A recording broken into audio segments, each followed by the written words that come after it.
posted something to my social media recently, and it sparked some good conversation, and it's something my husband Winston and I think about a lot. So I figured we'd unpack it a little bit more here on this channel. Now, before we jump in, make sure to like, subscribe, and share this episode with a friend. All right, here's the clip. Hits the fan. Are we going to be okay? This is a question Winston, my husband, and I, we ask each other a lot because I'll be honest, we've been married 15 years. We've been wise with our money. We've had incredible opportunities in our lives. And the scary thing for me always is that like our stuff can become who we are and our identity. And if it's all taken away tomorrow, like where are you left standing? And asking yourself that, which I know you can't like get there 100% without it actually happening. But there's something that's like, okay, if that happens, like what is important?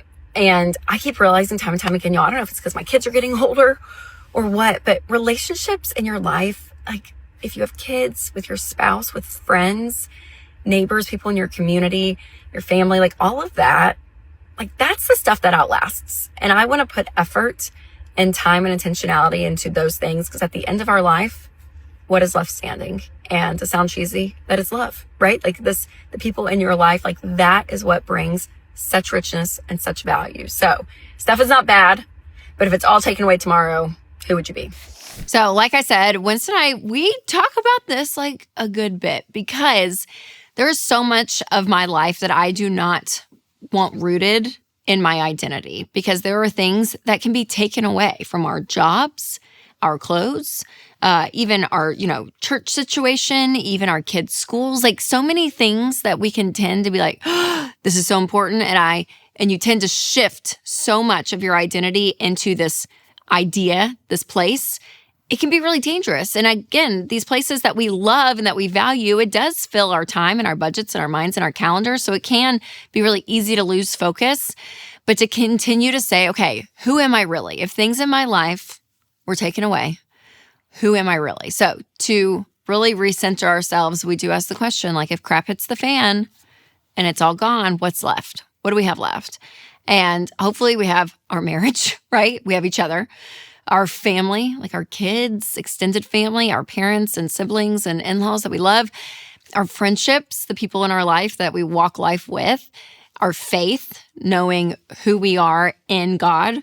I would say our character, our life experiences, how we make our decisions, our values, like those are things that cannot be taken away. Now, there are three main ways that I try to invest in some of these intangibles that we just talked about. But first, I do want to tell you about one of our amazing sponsors, Christian Healthcare Ministries. When you lose your employer-sponsored health insurance, there may be a better option than Cobra. So consider Christian Healthcare Ministries. CHM is an affordable, biblically based alternative to health insurance that could be a third of the price of Cobra. Yes, CHM programs start as low as $98 a month, and CHM has helped hundreds of thousands of families take care of over $11 billion in medical bills since 1981. CHM members are also supported spiritually with prayer when they have a medical event. Now try getting that support with Cobra, because you won't. So whether you are going through a job loss, a life change, or just want to consider better options for healthcare costs, check out CHM. Learn more at chministries.org/budget. That's chministries.org/budget. Now, if crap hits the fan and like everything that you know about life is completely changed, that's very scary. And like, we don't want that to happen. And the reality is, usually all of that life change doesn't happen all at once, right? It's not like, oh my gosh, you lose a job, you lose a house, you lose this, and then you're like starting from scratch. Usually it's like one thing, possibly a big thing happens in your life. But again, that stuff continues to test who you really are. And that's why I continue to believe that the things that you want to invest in are the things that matter most in life. Yes, our jobs are important. Yes, we have to buy clothes. Like, yes, some of these things, right? Like, it is part of our life and it's great and it's beautiful and wonderful. But when it becomes a part of who we are, it gets in that dangerous territory. So here are 3 things that you can invest in that are going to last no matter what. Number 1, I'm going to say is a higher purpose. There's something about having this sense that there is things out there in life that are so much bigger than you. And for me, that's like where my spirituality comes in. That's where my relationship with God really comes into play, because if I am worshiping something so much bigger than me that cannot be taken away, there is value and security in that for me. And the longer I have been in relationship with God, things have changed, things have shifted, I've learned, I've grown for sure. But there's something so steady for me, this like steadfastness that is so healthy, because all these other things like in the world, they're going to change and things are going to happen. But when you have something so consistent that is bigger than you, I think it really does ground you and center you. Also, I would say be more generous. Like there is something about when it comes to managing your money is great, because we want peace in our lives. We want control over our money. But a part of doing that is so that you can live generously, and no one can take that spirit from you. So if crap hits the fan and you have nothing else, there is something that is built through a generous life that will stay with you forever.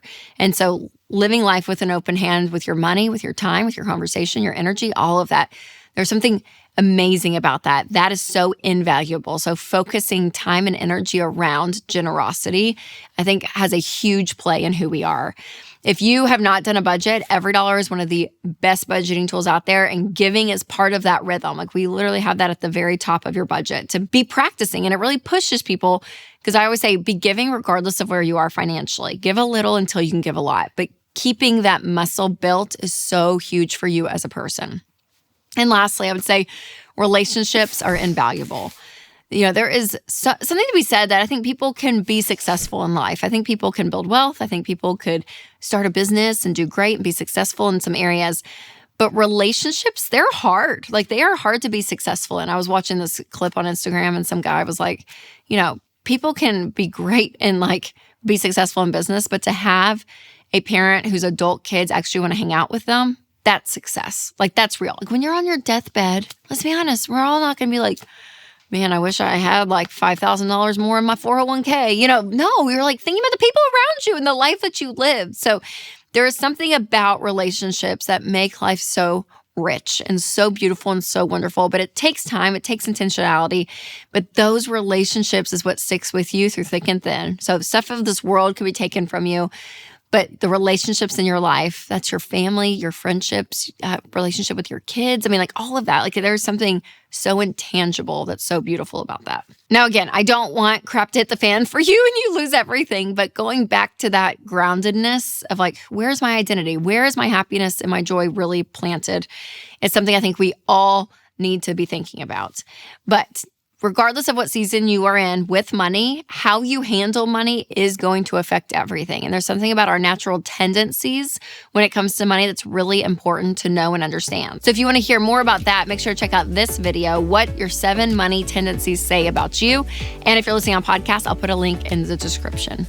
All right, you guys, remember to take control of your money and create a life you love.